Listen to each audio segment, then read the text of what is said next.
WhatsApp has finally added a long-awaited storage management feature.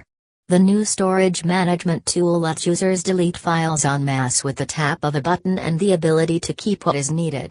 The best part is that the new WhatsApp storage feature allows you to do it on a per-chat basis, reducing the likelihood of accidentally deleting important files from a different chat. Moreover, the new tool lets you see exactly what is being deleted.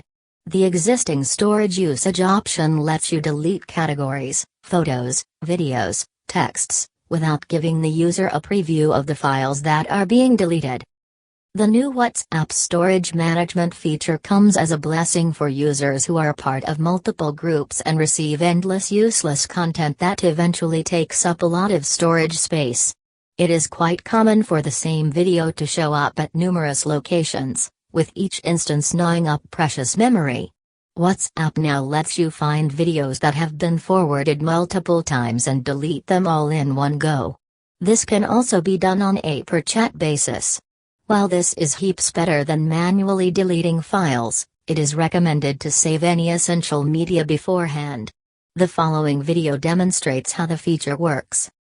WhatsApp is still miles behind competitors like Telegram when it comes to many key features, multi-device compatibility and cross-platform support being one of them. While it has been teased in a beta version of the application, it may be a long time before the feature makes it to a stable build. At least WhatsApp now lets you mute group chats forever and make calls from the desktop client, so that as a start,